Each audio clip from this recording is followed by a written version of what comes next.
In a farewell speech from the Oval Office, President Joe Biden made a rare targeted call-out against the threat of the tech-industrial complex, and he warned Americans about the rise of artificial intelligence.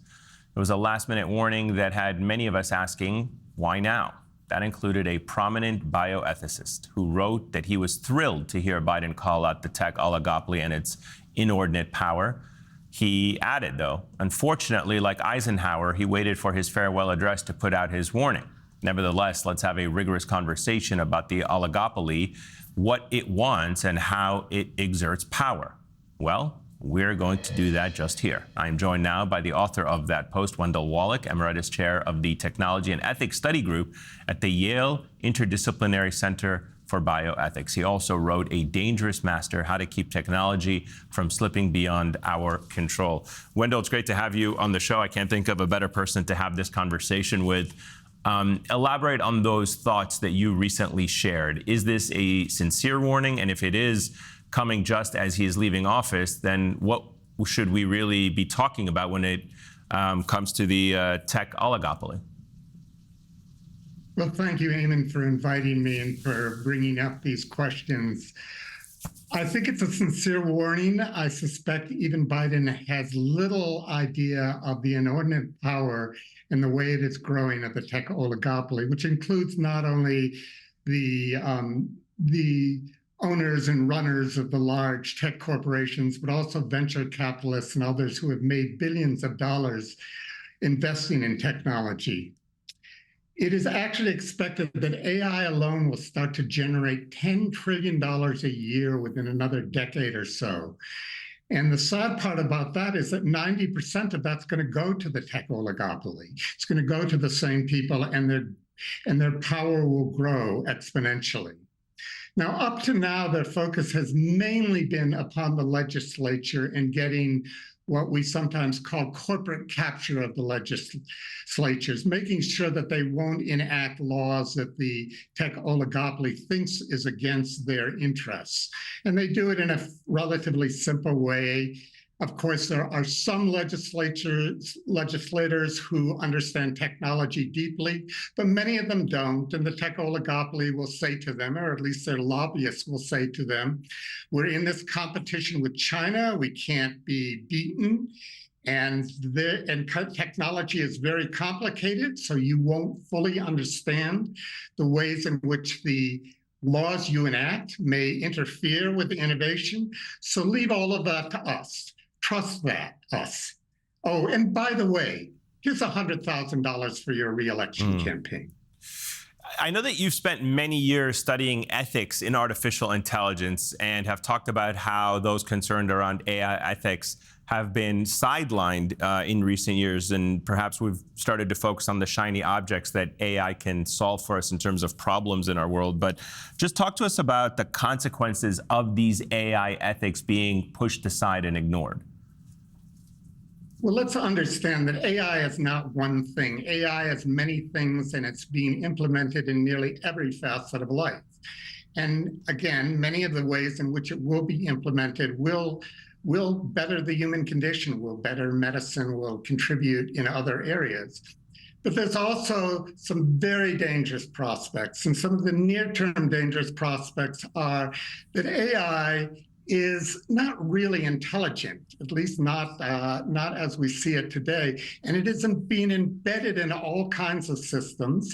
And it's largely a statistical machine that at times will make disastrous decisions, at times will make wrong decisions, at times will make risky decisions, meaning low probability decisions, but ones that, if made, will have a very high impact.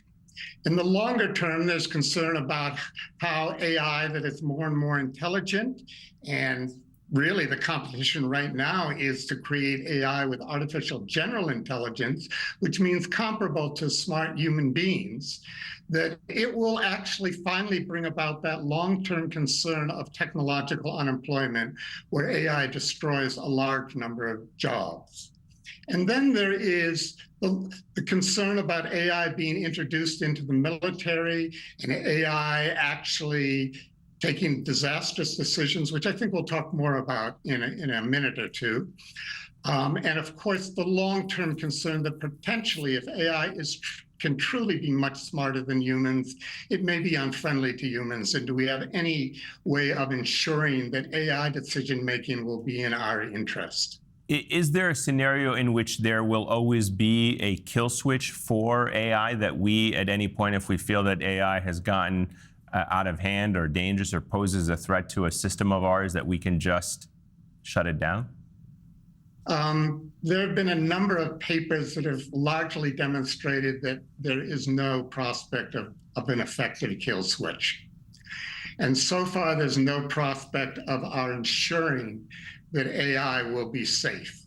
In fact, much more money is going into expanding AI's capability and power than AI safety.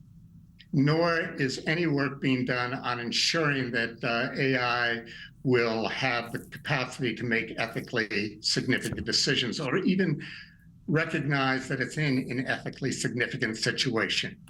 I do want to go back to the point that we were talking about in the role of AI in lethal autonomous weapons like Lavender. Right. That is an AI-based program that has been developed by the Israeli army that has been widely used in bombing Gaza. We reported on that here on this show.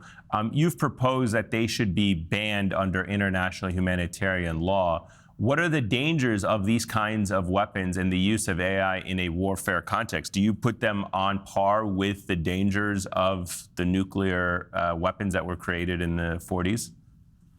We're talking about nuclear weapons plus. Imagine that there was a nuclear weapons system that an AI system could deploy with little or no human decision-making in the loop. So this is something that was not being thought about at the UN or at the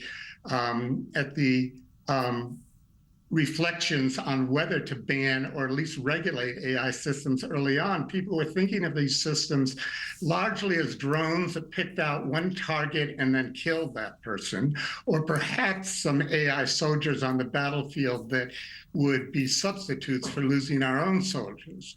But what Lavender is showing is what some of us had long suspected, is that an AI system could be deployed that would actually be giving targets for hundreds, if not thousands of people. And if indeed the Israel government, the Israeli army is using Lavender, this is truly a tragedy, not only for those who are killed, but for Israel, because it's a clear violation of international humanitarian law, the law that protects civilians. But more importantly, it's a tragedy for all of us. And what the escalation in the use of lethal autonomous weapons means for the future. Could you imagine if Hitler or any modern-day genocidal leader had a weapon like that? It is a scary thought, and you have posed a lot of very important questions that our societies and our leaders have to answer, and I hope we start answering them sooner rather than later. Wendell Wallach, thank you so much for your insights. Greatly appreciate it. Thank you ever so much for having me.